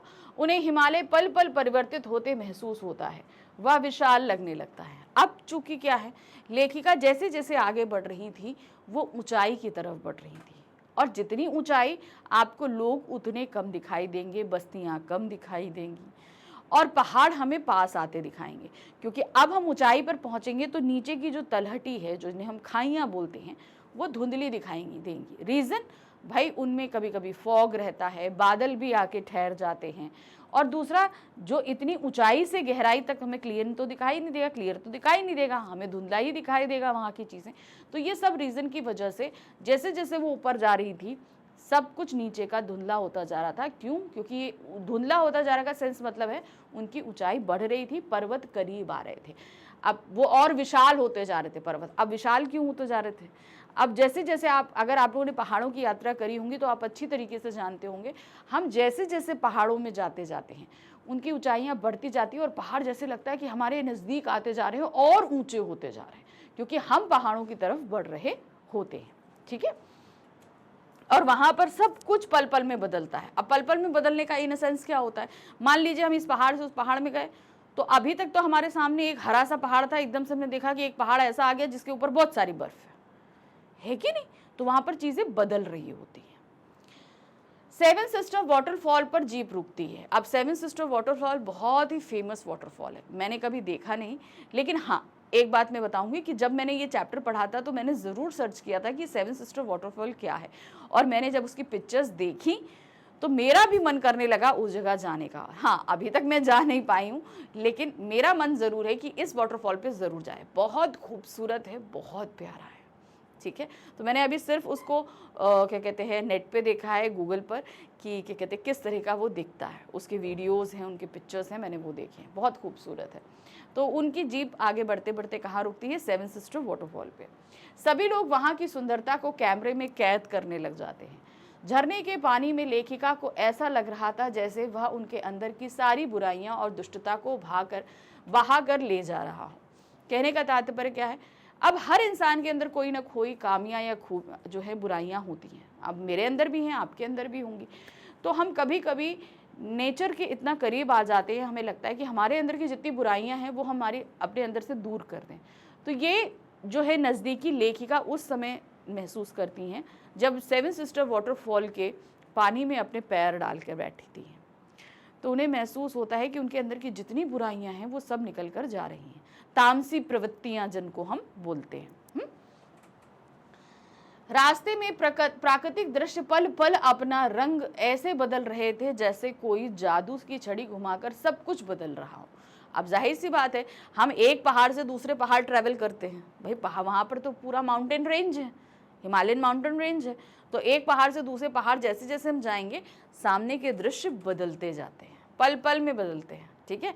तो हमने जैसे कहा कि आप में से अगर आप लोगों ने पहाड़ों पर ट्रैवल किया है तो जो लोगों ने किया है वो अच्छी तरह देखते होंगे कि हम जब पहाड़ों पर जाते हैं सामने के दृश्य आप अभी एक सेकंड में कुछ देख रहे हो, एक सेकंड बाद सर उठा के देखोगे वहाँ पे कुछ और होगा। थोड़ी देर के लिए जीप थिंक ग्रीन लिखे शब्दों के पास रुकी। वहां पर एक बोर्ड लगा हुआ था थिंक ग्रीन, जीप वहां पर रुकी। वहां सभी कुछ एक साथ सामने था, लगातार बहते झरने, नीचे पूरे वेग से बहती तिस्ता नदी, सामने धुंध थी, ऊपर आसमानों में बादल थे और धीरे धीरे हवा चल रही थी जो आसपास के वातावरण में खिले फूलों की हंसी ये चारों ओर बिखेर रही थी। अब जो थिंक ग्रीन जिस एरिया रुकी ना, वहां पर उन्होंने देखा कि प्रकृति के जो सब स्वरूप थे उनके सामने थे।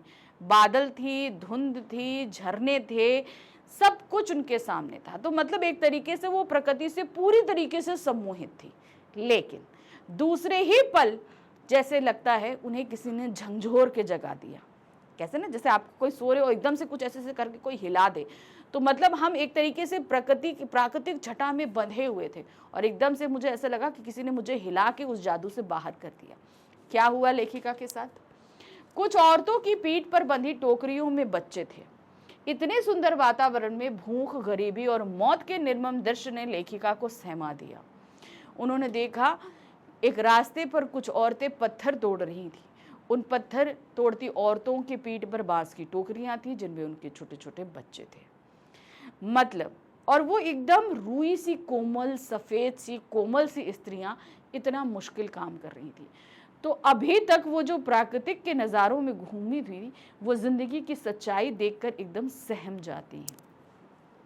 एक कर्मचारी ने बताया कि ये पहाड़ी रास्ते को चौड़ा बना रही हैं। यानी कि पहाड़ों पर रहने वाली जो स्त्रियां हैं, वो ये रास्ते जो हमारी जीप जिन पे चल रही है, उन रास्तों को वो क्या कर रही हैं? चौड़ा कर रही हैं। कई बार काम करते समय किसी न किसी व्यक्ति की मौत हो जाती है, क्योंकि जब पहाड़ों पर डायनामाइट उड़ाया जाता है तो उनके टुकड़े इधर उधर गिरते हैं। अब रास्ते चौड़े कर रहे हैं तो पहाड़ को काटना पड़ेगा, पहाड़ काटेंगे तो डायनामाइट होगा। अब डायनामाइट जब उड़ता है तो बहुत सारा पत्थर उड़ता है, जिससे किसी न किसी के ऊपर लगता है और उसकी मौत हो जाती है। यदि उस समय सावधानी ना बरती जाए तो जानलेवा हादसा घट जाता है। लेखिका को लगता है कि सभी जगह आम जीवन की कहानी एक सी है। वो जिस भागा दौड़ी भरी जिंदगी से आई थी, मुश्किल जिंदगी से, उन्हें लग रहा था यहाँ के रहने वाले लोगों की जिंदगी भी कुछ वैसी ही मुश्किल है, लेकिन हाँ, खतरनाक ज्यादा है। आगे चलने पर रास्ते में बहुत सारे पहाड़ी स्कूली बच्चे मिलते हैं। अब उन्होंने वो एक दृश्य तो देख लिया कि औरतें जो हैं वो कितना मुश्किल काम कर रही हैं। अब उनके आगे दूसरा दृश्य पड़ा।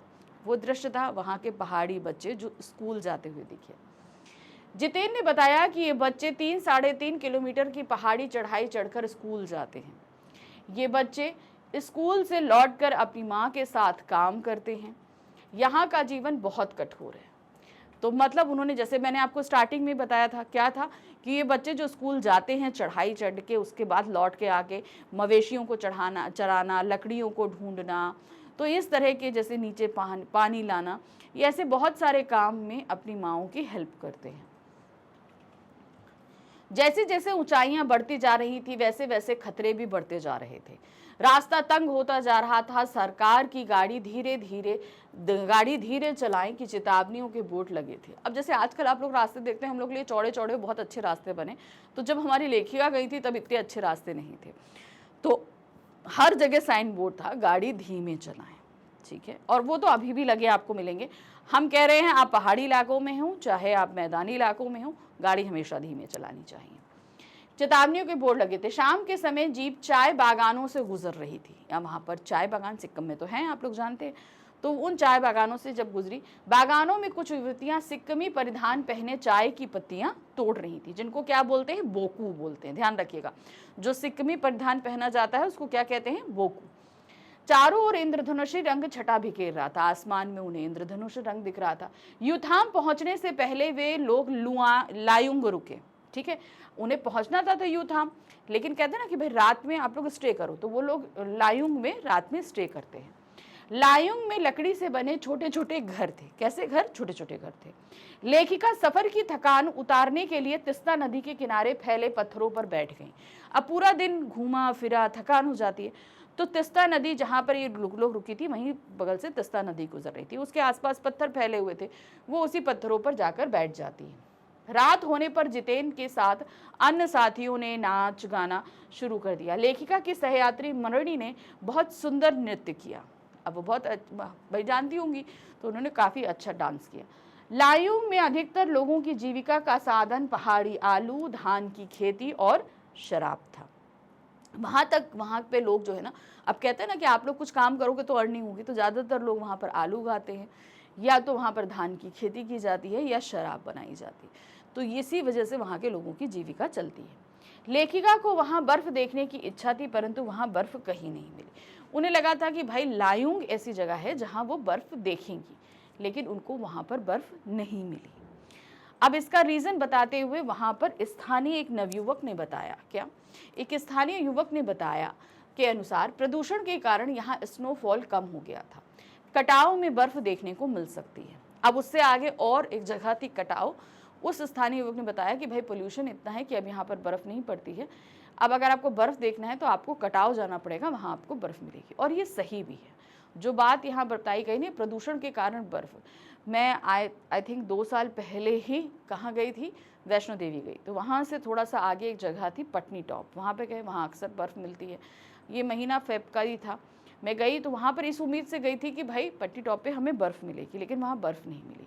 तो वहाँ के जिस होटल में हम लोग रुके थे वहाँ उन्होंने यही बताया कि यहाँ पहले बर्फ़ बहुत इन दिनों पड़ती थी, लेकिन अब जैसे जैसे समय वो हो रहा है पोल्यूशन के कारण यहाँ बर्फ़ अब कम होती है। तो अगर आपको बर्फ़ देखनी है तो इससे आगे और हाथी मत्था टॉप है, आपको वहाँ जाना पड़ेगा। फिर हम लोग वहाँ गए तो वहाँ तो बहुत बर्फ़ थी, ठीक है। तो मतलब अब ये पोल्यूशन के कारण ऐसा हो रहा है, इस चैप्टर में नहीं बताया, ये चीज़ मैंने खुद भी नोटिस करी कि जहाँ बर्फ़ पड़ती थी अब उतनी बर्फ़ नहीं पड़ती है। कटाव को भारत का स्विट्जरलैंड कहा जाता है। अब स्विट्जरलैंड को तो कहते हैं कि भाई वो विश्व का सबसे सुंदर जगह है, लेकिन भारत का स्विट्जरलैंड क्या है, कटाव। मणि जिसे स्विट्जरलैंड घूमा था ने कहा कि यह स्विट्जरलैंड से भी सुंदर है। अब जब वो लोग कटाव पहुंचे ना तो उनके साथ जो उनकी सहयात्री मणि थी वो स्विट्जरलैंड घूम चुकी थी। उन्होंने कहा नहीं, ये जगह कटाव जो है ये स्विट्जरलैंड से ज़्यादा सुंदर है, स्विट्जरलैंड भी इतना सुंदर नहीं है जितना सुंदर कटाव है। इसीलिए यह कटाव को अभी तक टूरिस्ट स्पॉट नहीं बनाया गया है, इसीलिए यह अब तक अपने प्राकृतिक स्वरूप में था। अब इस पर भी आपके पास प्रश्न आएगा, और मैंने कराया भी है आप लोगों को, कि क्यों बताया गया कि अभी तक वो टूरिस्ट स्पॉट नहीं बनाए, इस वजह से वो सेफ़ है। क्योंकि देखिए किसी भी क्षेत्र को अगर टूरिस्ट स्पॉट बनाया जाता है, जैसे मान लीजिए कटाव है, अब कटाव में अगर दुकानें खुल जाएं वहाँ पर बहुत सारे, तो लोग आने जाने लगेंगे, वहाँ पर गाड़ियाँ आएंगी जाएंगी तो पोल्यूशन होगा, लोग वहाँ जाएंगे, गंदगी फैलेगी, दुकान होगा, व्यवसायीकरण होगा, तो जितना आदमी वहाँ जाएगा वो अपनी प्राकृतिक छटा से उतनी दूर होता जाएगा, मतलब वहाँ पर पोल्यूशन बढ़ता जाएगा। और पोल्यूशन बढ़ेगा तो यानी कि बर्फ़ भी ज़्यादा समय तक नहीं टिकेगी। इसलिए वो अभी तक अपनी नैसर्गिक सुंदरता में है, क्योंकि वो अभी तक पर्यटन स्थल नहीं बना है, पर्यटन स्थल में उसे परिवर्तित नहीं किया गया है, इसलिए अभी तक वो अपनी नैसर्गिक छटा को बिखेर रहा है। लायोंग से कटाव का सफर 2 घंटे का था। लायोंग से कहाँ, 2 घंटे का था। कटाव का रास्ता खतरनाक था, जितेंद्र अंदाज से गाड़ी चला रहा था। चारों ओर बर्फ से भरे पहाड़ थे। कटाव पहुंचने पर हल्की हल्की बर्फ पड़ने लगी। अब जैसे जैसे वो कटाव के पास पहुंचे धीरे धीरे बर्फ पड़ने लगी थी। सभी सहयात्री वहां के वातावरण की फोटो खींच रहे थे। अब बर्फ पड़ना एक अलग चीज हो जाती है, ठीक है, वो एक अलग सी फील देती है, तो सब लोग वहां की फोटो लेने लगे थे। लेखिका वहां के वातावरण को अपनी सांसों में समा लेना चाहती थी। उसे लग रहा था कि यहाँ के वातावरण ने ही ऋषि मुनियों को वेदों की रचना करने के लिए प्रेरित किया, यानी कि वो सुंदरता इतनी ज़्यादा थी कि आपके मन को शांति दे रही थी। और मन की शांति में जाहिर सी बात है जो भी सृजनात्मक कार्य किया जाता है वो बहुत उत्तम होता है। तो कहने का मतलब ऋषि मुनियों ने जो वेदों का निर्माण किया वो अपने आप में बेहतरीन था। ऐसे असीम सौंदर्य को यदि कोई अपराधी भी देख ले तो वह भी आध्यात्मिक हो जाए, ऐसा लेखिका अपने मन में सोच रही थी। यानी कि कोई गुंडा या गैंगस्टर जो है ये वातावरण को देख ले तो वो तो ऋषि मुनि बन जाए। मणि के मन में भी दार्शनिकता उभरने लगी। वे कहती है कि प्रकृति अपने ढंग से सदियों में हमारे लिए पानी इकट्ठा करती है और गर्मियों में ये बर्फ शिलाएं पिघलकर जलधारा बनकर हम लोगों की प्यास को शांत करती हैं। अब जो क्या कहते हैं प्रकृति का जल संचयन की जो प्रक्रिया है उसे यहाँ पर उनकी फ्रेंड मणि ने समझाया। क्या होता है, जो गर्मियों में जो पानी वाष्पीकृत होता है वो जाकर पहाड़ों पर बर्फ के रूप में एकत्र होता रहता है ठंड में, ठीक है, ठंड भर में वो बर्फ इकट्ठा होती है, बर्फ पड़ती है, सब कुछ होता है। फिर पूरे साल नदियों के जरिए वो पानी पिघल पिघल कर हम स्थानीय लोगों की प्यास को बुझाता है। तो ये प्रकृति का जल संचयन का तरीका है। प्रकृति का ये जल संचय अद्भुत है। इस प्रकार नदियों और हिम शिखरों पर हम पर ऋण है। तो नदियाँ और हिम शिखर क्या हैं, ये एक तरीके से हमारे ऊपर उनका ऋण है कि हमारे लिए पूरा जीवन पूरा साल वो पानी देते हैं। थोड़ा आगे जाने पर फौजी छावनियां दिखाई दी, चूंकि यह बॉर्डर एरिया था और थोड़ी ही दूर पर चीन की सीमा थी। लेखिका फौजियों को देखकर उदास हो गई। क्यों? अब चूंकि भाई देखिए, जैसे जैसे हम लोग बॉर्डर के करीब आएंगे सैनिक गतिविधियां बढ़ती हैं, तो उनको सैनिक दिखने लगी, छावनियां दिखने लगी। जब उन्होंने सैनिकों को देखा तो वो उदास हो गई। देखिए क्या है, इतने मुश्किल परिवेश में भी वो देश की रक्षा में लगे रहते हैं ना। वही सब सोचकर हमारी लेखिका उदास हुई थी। बैसाख के महीने में भी वहां बहुत ठंड थी, यानी कि अब लेखिका जब गई थी, कब, कौन सा महीना था? बैसाख का महीना था। तो उस समय भी, अब बैसाख का महीना मतलब समझ लीजिए मई जून जुलाई के आसपास का समय, उस समय भी वहां पे अच्छी खासी ठंड थी। अब सोचिए जब ठंड का समय होगा तो कितनी ठंड होगी वहां पर, माइनस में टेम्परेचर जाता है वहां पर। वे लोग पौष और माघ की ठंड किस तरह में रहते होंगे। वहां जाने का रास्ता भी बहुत खतरनाक था। कटाव से युमथांग की ओर जाते हुए प्रियोता और रोडियंट के फूलों की घाटी को भी देखा।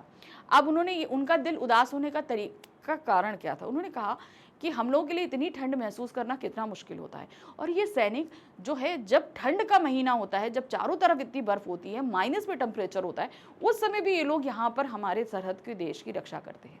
साथ में उन्होंने सोचा भाई देखिए, अगर हमारे देश के जवानों के लिए देखोगे तो हमारे देश की सीमाएं एकदम विपरीत परिस्थितियों में, जहां आप राजस्थान में देखोगे जो सीमा पड़ती है, वहां पर आप 50 डिग्री से ऊपर का टेम्परेचर, 50, 51, 52, 55 डिग्री तक के टेम्परेचर में सैनिक गश्त लगाते हैं।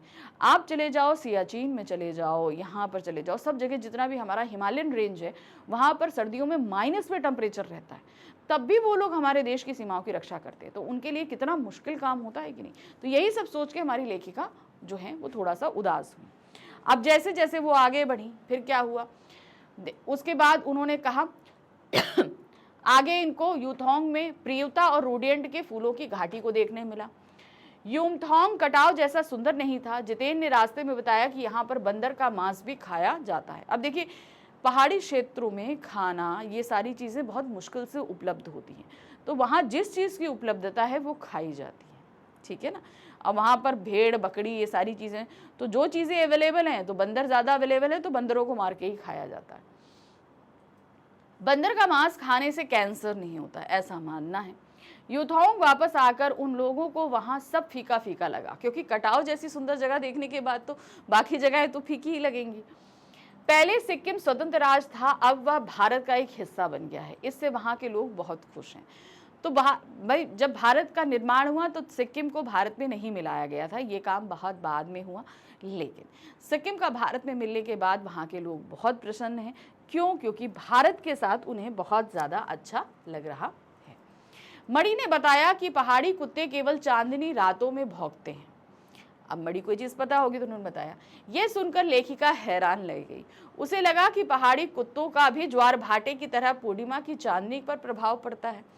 यानी कि ज्वार भाटा क्या होता है, किसी किसी के ऊपर होता है ना भाई, ज्वार आता है तब कुछ इफेक्ट होता है, उसी तरीके से चांद की भी पूर्णमासी चांदनी के हिसाब से कुत्तों पर असर पड़ता है, वो उस दौरान भौंकती है। गुरु नानक के पदचिन्हों वाला एक ऐसा पत्थर दिखाया जहां कभी उनकी थाली से चावल छिटक कर बाहर गिर गए थे। तो गुरु नानक जी यहाँ आए थे, उनके पैरों के निशान वहाँ एक पत्थर पे हैं। बताया जाता है उनके हाथ में थाली थी जिसमें चावल थे, जो छिटक कर वहाँ गिर गए और उसके बाद से वहाँ पर चावल की खेती होने लगी। खेदुम नाम का 1 किलोमीटर का ऐसा क्षेत्र भी दिखाया जहाँ देवी देवताओं का निवास माना जाता है, ठीक है। तो इस पे भी मैंने एक क्वेश्चन आपको पूरा कराया है।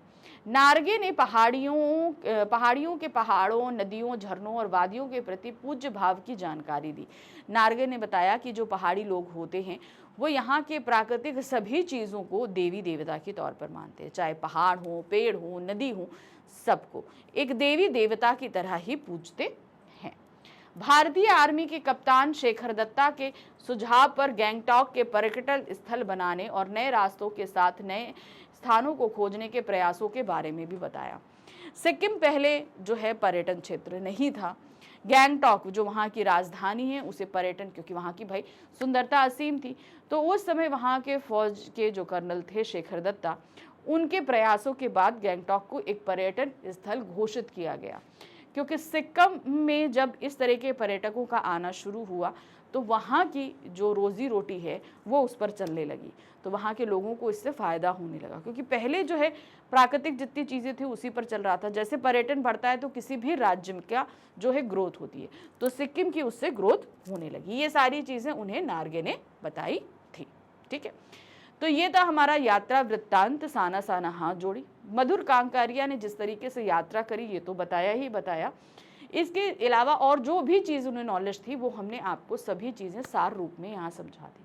ठीक, चलिए अब हमारे पास हमारी इसी कृतिका बुक का तीसरा और अंतिम अध्याय है। कौन सा अध्याय है? मैं क्यों लिखता हूँ। ठीक है, सच्चिदानंद हीरानंद वात्सायन अज्ञेय द्वारा ये प्रश्न पूछा गया, आखिर मैं क्यों लिखता हूँ, और इसी का जवाब देने के लिए उन्होंने ये पूरा लेख लिखकर हमारे लिए तैयार किया। इसके लिए उन्होंने हिरोशिमा पर हुए परमाणु विस्फोट का उदाहरण दिया। ठीक है, तो चलिए देखते हैं और साथ साथ में आपको सारी चीजें मैं डिटेल में समझाऊंगी। ठीक है, मैं क्यों लिखता हूं पाठ में लेखक ने अपने लिखने के कारणों के साथ साथ एक लेखक के प्रेरणा स्रोतों पर भी प्रकाश डाला है कि आखिर कोई लेखक क्यों लिखता है, इस बारे में बताया। साथ ही साथ उसको लिखने के लिए प्रेरणा, अब मान लीजिए हमारे सामने अगर कोई चीज़ है तो उससे हमें प्रेरणा कैसे मिलेगी, होता है ना, हम इंस्पायर होंगे तभी तो हम लिखेंगे भाई। अब मान लीजिए कि हमारे सामने अगर एक पेन है तो उस पेन को देखकर मेरे दिमाग में क्या चल रहा है, मैं क्या सोच रही हूँ, इससे लिखना ही, तो वो पेन हमारी क्या हो गई, प्रेरणा हो गई। ठीक है, तो कोई हर इंसान के जीवन में कोई एक चीज़, कोई वस्तु, कोई व्यक्ति, कोई ना कोई ऐसा होता है जो उसे इंस्पायर करता है। ठीक है, तो वो इंस्पिरेशन उन्हें कैसे मिलती, किसी भी लेखक के लिए वो लिखने का प्रेरणा स्रोत क्या होता है, ये भी बताया है। लेखक के अनुसार लिखे बिना लिखने के कारणों को नहीं जाना जा सकता। वह अपनी आंतरिक व्याकुलता से मुक्ति पाने तथा तटस्थ होकर उसे देखने और पहचानने के लिए लिखता है। अब लेखक ने ये कहा कि कभी कभी हमारे अंदर कुछ ऐसी ज़्यादा फीलिंग्स आ जाती हैं, हम मतलब ऐसे भावों से घिर जाते हैं कि हम बहुत बेचैन होने लगते हैं, है ना का, तो उन सारी बेचैनियों से मुक्ति पाने के लिए हम लिखते हैं। अब हमें लिखना पड़ता है क्योंकि भाई देखिए, अगर मान लीजिए जैसे कोई लेखक है, वो लिख सकता है तो बशौक लिखेगा, लिखेगा कि नहीं लिखेगा, क्यों लिख सकता है। अब हम जैसा लोग होगा या आप जैसे होंगे जो लिखना नहीं जानते हैं, तो वो अपनी व्याकुलता क्या करेंगे, हम बोलकर व्यक्त करेंगे, हमारे मन में जो बातें आ रही है हम बोलकर व्यक्त करेंगे। जो लिख लेता है वो लिख कर बयां करता है ना। तो उन्होंने कहा कि जो व्याकुलता है उसको हम मुक्ति पाने के लिए लिखते हैं, आंतरिक व्याकुलता से मुक्ति पाने तथा तटस्थ होकर उसे देखने और पहचानने के लिए। यानी कि किसी भी चीज़ पर अपना तटस्थ होने का मतलब क्या है, किसी चीज़ में हमारा पॉइंट ऑफ व्यू क्या है। अब कोई भी चीज़ है, किसी उस पे लोगों के अलग अलग अपने अपने पॉइंट ऑफ व्यू हो सकते हैं। अब मेरा उस चीज़ को देखने का पॉइंट ऑफ व्यू अलग है कि सपोज है, देखिए मेरा उस चीज़ को देखने का पॉइंट ऑफ व्यू अलग है, मैं अपने तरीके से सोचती हूँ। तो ये अब वो मेरा पॉइंट ऑफ व्यू क्यों है, उसे पहचानने के लिए मैं लिखता हूं। ये रीजन उन्होंने दो बताए। प्रायः प्रत्येक रचनाकार की अनुभूति ही उसे लेखन कार्य के लिए प्रेरित करती है, किंतु कुछ बाहरी दबाव भी हैं। ये बाहरी दबाव भी कई बार रचनाकार को लिखने के लिए बाध्य करते हैं। इन बाहरी दबावों में संपादकों का आग्रह, प्रकाशक का तकाजा तथा आर्थिक आवश्यकता आदि प्रमुख हैं। चलिए, तो यहाँ पर बताया गया कि वो जो रचनाकार होते हैं, जैसे कि लेखक होते हैं, ज़्यादातर उन्हों की जो अनुभूति है, यानी कि उन्होंने किसी चीज़ को देखकर क्या महसूस किया है, उसे प्रकट करने के लिए लिखते हैं। तो ये तो हमारी आंतरिक दबाव हो गया। अब मान लीजिए अंदर से दबाव है ना, कि मान लीजिए अगर हम एक फूल देख रहे हैं तो हम अंदर से क्या सोच रहे हैं उसके बारे में, मन ही मन में बहुत सारे ख्याल आ रहे हैं। तो अब उस ख्याल को हम किसी भी रचना के माध्यम से, कविता के माध्यम से, लेख के माध्यम से लिखकर खत्म करते हैं। तो ये हमारी आंतरिक अनुभूति थी, हमने उस चीज़ को कैसे देखा और लिखा। लेकिन कभी कभी बाहरी दबाव भी रचनाकारों पर होते हैं। ये क्या होते हैं, यहाँ पर उन्होंने बताया कि भाई संपादकों का दबाव होता है। संपादक कौन होते हैं किसी भी मैगजीन या कोई, भाई आपके लिए एक कॉलम है, आपको हर इस कॉलम के लिए लिखना है। वो बार बार पेश करते हैं, अरे सर कुछ लिख के दे दीजिए, सर कुछ लिख के दे दीजिए। फिर उसी तरीके से होता है, प्रकाशकों का दबाव रहता है। यहाँ पर उन्होंने दिया ना दूसरा, प्रकाशकों का तकाजा। तकाजा का मतलब यहाँ पर क्या होता है, पैसे। मान लीजिए कोई एक प्रकाशक है, उससे हमने कहा कि ठीक है अच्छा हम आपके पब्लिकेशन के लिए लिखेंगे, हमने उससे पैसा ले लिया। अब हमने लिख कर नहीं दिया तो वो प्रकाशक बार बार कहेगा अरे सर हमने आपने पैसा ले लिया, हमारे लिए भी लिखा नहीं, सर पैसा ले लिया लिखा नहीं। तो वो तकाजा होता है पब्लिकेशन की तरफ से, जो प्रेशर पड़ता है, सर पैसे तो आपने एडवांस ले लिए मगर आपने अभी तक बुक लिख कर नहीं दी, उसके लिए। फिर नेक्स्ट आता है आर्थिक आवश्यकता। हमें अपना जीवन यापन करने के लिए बहुत तरीके से पैसों की आवश्यकता पड़ती है, तो वो आर्थिक दबाव भी होता है। तो ये सभी बाहरी तौर से पड़ते हैं, जो दुनिया वालों की तरफ से हमें दबाव दिया जाता है कि नहीं सर कुछ लिख दीजिए। संपादक कहता है अरे सर कुछ लिख दीजिए, पब्लिकेशन वाला कहता है अरे सर कुछ लिख दीजिए, पैसा आप ले चुके हो कुछ लिख दीजिए। अब हमारी तरफ से हमें भाई कपड़े नए चाहिए, हमें अच्छा खाना चाहिए, अच्छा मकान चाहिए, तो ये एक आर्थिक दबाव भी होता है। तो इसके कारण भी लिखना पड़ता है, जिसको हम कहते हैं बाहरी दबाव। तो अभी तक हमने दो तरह के दबावों की बात की। आंतरिक दबाव, जब हम बहुत अंदर से भावनात्मक तौर से भर जाते हैं किसी मुद्दे को लेकर, तब हमारे ऊपर दबाव पड़ता है कि नहीं हम इस व्याकुलता से, इतनी ज़्यादा बेचैनी से अगर मुक्ति चाहते हैं तो लिखिए। ये होता है आंतरिक दबाव। बाहरी दबाव होता है जो बाहरी तौर पर हमें पड़ता है, जिसमें संपादकों का दबाव होता है, प्रकाशकों का तकाजा है, आर्थिक आवश्यकता है, इन सब का। लेखक का मत है कि वह बाहरी दबावों से कम प्रभावित होता है, उसे तो उसकी भीतरी विवशता ही लिखने के लिए की ओर प्रेरित करती है। अब लेखक का मत है कि मुझे ये बाहरी दबाव इतना ज़्यादा प्रेशराइज नहीं करते, हाँ लेकिन अंदर से जो मैं बहुत ज़्यादा महसूस करता हूँ ये मुझे बहुत प्रेशर डालते हैं लिखने के लिए। उनका मानना है कि प्रत्यक्ष अनुभव से अनुभूति गहरी होती है। अब यहाँ पर जो बता रहे हैं कि प्रत्यक्ष अनुभव यानी कि हम अपने सामने जो चीज़ें देखते हैं वो हमारे ऊपर इतना इम्पैक्ट नहीं डालती, लेकिन वो चीज़ देखने के बाद जो हम सोचते रहते हैं, हमारे दिमाग में जो चलता रहता है उस चीज़ के बारे में, वो हमारे ऊपर ज़्यादा प्रभाव डालता है। ठीक है। एक रचनाकार को अनुभव सामने घटित घटना को देखकर होता है, किंतु अनुभूति संवेदना और कल्पना के द्वारा उस सत्य को भी ग्रहण कर लेती है जो रचनाकार के सामने घटित नहीं हुआ है। अब मान लीजिए हमारे सामने कोई घटना घटित हुई, तो वो तो हमारा अनुभव है, क्योंकि हम उसे अनुभव कर रहे हैं, हम एक्सपीरियंस कर रहे हैं। ठीक है। एक्सपीरियंस का मतलब क्या हो रहा है, जैसे मैं यहाँ सामने खड़ी हूँ, मेरे सामने एक रोड एक्सीडेंट हो जाए तो हम उस चीज़ को देखकर घबरा ज़रूर जाएंगे। वो हमने अनुभव किया, हाँ हमने एक एक्सीडेंट होते हुए देखा, उस एक्सीडेंट में 1-2 लोगों की मौत हो गई, ये सारी चीज़ें मैंने अपनी आंखों से देखी, वो मेरा अनुभव है। लेकिन वो देखने के बाद जब मैं उस जगह से हट गई, हटने के बाद वहाँ पर हुए लोगों की मृत्यु, उनके घर वालों के बारे में सोचना, जिस समय उनके ऊपर गाड़ी चढ़ रही थी उनको कैसा अनुभव हुआ होगा, ये सारी चीज़ें जब मैं सोचती हूँ, मेरे अंदर जब बहुत मंथन चलता है, तो वो कहलाती है मेरी अनुभूति। यानी कि जो हमने प्रत्यक्ष अनुभव किया उसे अपनी कल्पना से, अपनी सोच से जब मैं बाद में सोचती रहती हूँ तो वो मेरी अनुभूति बन जाती है।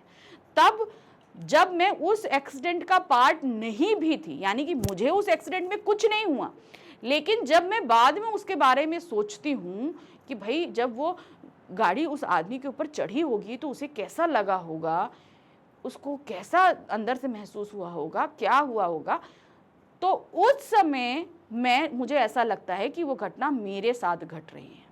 ठीक है। तो मैं अप्रत्यक्ष रूप से ही उस घटना की हिस्सेदार बन जाती हूँ, तो वो मेरी अनुभूति कहलाती है। तो समझ गए ना, यहाँ पर अनुभव और अनुभूति क्या चीज़ है, ये दो चीज़ें अलग अलग होती हैं और इनको अलग अलग तरीके से महसूस किया जाता है। बंधी एक ही चीज़ से रहती है, उस घटना से, लेकिन जो चीज़ सामने घटित हुई वो अलग, उसके बारे में सोचकर उसी घटना का हिस्सा बन जाना वो अलग हमारी अनुभूति कहलाता है। फिर वह सत्य आत्मा के सामने ज्वलंत प्रकाश में आ जाता है और रचनाकार उसका वर्णन करता है। ठीक है। अब इस चीज़ को उन्होंने अपने साथ घटित हुई एक चीज़ के माध्यम से बताया, वो था हिरोशिमा विस्फोट के बारे में, जो उनके साथ हुआ और उन्होंने बताया कि भाई अनुभव क्या है और अनुभूति क्या है। ठीक है। लेखक बताता है कि उसके द्वारा लिखी गई हिरोशिमा नामक कविता भी ऐसी ही थी। ये जो एनसीईआरटी में आपके पास ये चैप्टर दिया गया है ना कृतिका में, इसमें इस चैप्टर के बाद में देखिएगा एंड में हिरोशिमा पूरी कविता दी गई है, ये उस कविता की बात कर रहे हैं।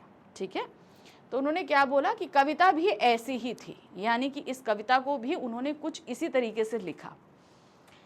एक बार जब वह जापान गया तो वहां हिरोशिमा में उसने देखा कि एक पत्थर बुरी तरह से झुलसा हुआ है, उस पर एक व्यक्ति की लंबी उजली छाया है।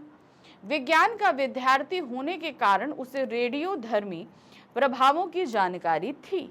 उसे देखकर उसने अनुमान लगाया कि जब हिरोशिमा पर अणु बम गिराया गया होगा तो उस समय वहां व्यक्ति इस पत्थर के पास खड़ा होगा। अणु बम के प्रभाव से वह भाप बनकर उड़ गया, किंतु उसकी छाया उस पत्थर पर रह गई। अब देखिए हमारे जो लेखक हैं इसके, तो उन्होंने यहाँ पर बताया कि किस तरीके से जो है कि जब हिरोशिमा विस्फोट होता है, ठीक है, तो उनको ये पता था कि एक्चुअली वो साइंस के स्टूडेंट हैं, तो उन्हें अच्छी तरीके से पता है ये चीज़ कि जब किसी भी रेडियो एक्टिव चीज़ का विस्फोट, यानी कि जैसे कि परमाणु बम गिराया गया तो क्या हुआ होगा। तो जब ये परमाणु बम हिरोशिमा में गिराया गया तब तो वो भारत में थे, तो भाई इनके संपादक ने बोला कि अरे भाई सर कुछ लिख दीजिए। तो भाई एक ये साइंस स्टूडेंट थे, तो उन्हें लगा कि भाई वो सब जानते थे, उस पर उन्होंने लेख लिख कर दे दिया। अब उसके कुछ समय बाद इनको चांस पड़ा हिरोशिमा जाने का। अब जब हिरोशिमा गए तो वहाँ पर वो उस हॉस्पिटल में भी गए जहाँ पर इस क्या कहते हैं रेडियोधर्मी पदार्थ से पीड़ित लोग थे, यानी कि रेडिएशन इफेक्टेड जो पेशेंट्स थे उनके लिए एक अलग से हॉस्पिटल बनाया गया था। तो उन लोगों को जाके देखा कि वो लोग कितनी बुरी तरीके से तड़प रहे हैं। फिर ऐसे ही हिरोशिमा घूमते घूमते उन्हें एक पत्थर दिखा, उस पत्थर पे एक आदमी की छाया बनी हुई थी, आदमी की छाया।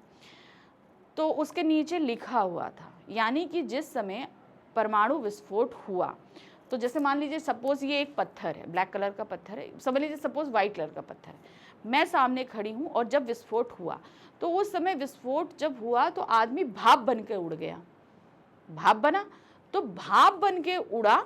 उस भाई जब रेडियोधर्मी आए तो मैं तो उस पत्थर और उस रेडियोधर्मी पदार्थ के बीच एक जो है वो बाधा बनी, तो जो रेडियो एक्टिव किरणें थी वो उस पत्थर पर पड़ी, जितना पत्थर पे पड़ी वो पत्थर जल गया और मेरी जितनी आकृति थी उतना पत्थर बिना जले रह गया, यानी कि मैं उसके सामने पड़ी, मुझे भाप बनकर उड़ा दिया और बाकी जितना पत्थर था उसको जला दिया।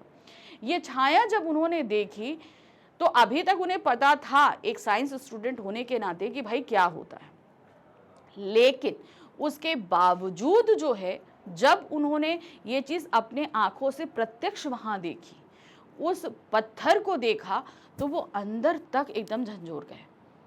उन्हें उस समय घटना घटी नहीं थी, उन्हें सब कुछ पता होने के बाद उन्हें उस समय ऐसा लगा कि सही में जब ये परमाणु बम फटा तो उस समय मैं वहाँ मौजूद था, तो उस तरीके से उस घटना का वो पार्ट बन गए। तो किंतु उसकी छाया पत्थर पर बन गई, ये चीज़ हमने आपको बता दी। लेखक को उस झुलसे हुए पत्थर ने झंझोर कर रख दिया। अब वो घटना उनके सामने नहीं घटी, लेकिन उन्होंने सिर्फ पत्थर देखा और पत्थर देखने के बाद वो उस घटना का साक्षी बन गए। ठीक है, अब इसी के साथ उन्होंने एक और बात यहाँ पर लिखी कि जब युद्ध चल रहा था, भारत में जब युद्ध चल रहा था, तो सैनिक जो थे वो मछलियां पकड़ने के लिए ब्रह्मपुत्र नदी में एक बम गिरा देते थे। ठीक है, और उस बम के प्रभाव से बहुत सारी मछलियां मर जाती थी। तो ये एक तरीके से जन धन की हानि थी, जन हानि थी। कैसी? अब उन क्यों गिराते थे? क्योंकि उन्हें कुछ मछलियां चाहिए होती थी खाने के लिए, तो वो क्या करते थे, बम गिराकर, और मछलियां जो मरती थी उसमें जितनी ज़रूरत है तो उठाते थे, बाकी सब ऐसी पड़ी रहती थी। तो भाई जितनी ज़रूरत है उतनी पकड़ लो, फालतू में क्या ज़रूरत है। उसी तरीके से अमेरिका द्वारा जो हिरोशिमा पर बम गिराया गया वो जनधन की हानि थी, ठीक ही नहीं भाई। उसे युद्ध करना था तो मैन्युअली करता, उसने एक तरीके से बम गिराकर वहां पर रहने वाले ना जाने कितने निर्दोष लोगों को तो मारा ही और पीढ़ियों तक तड़पते हुए छोड़ दिया।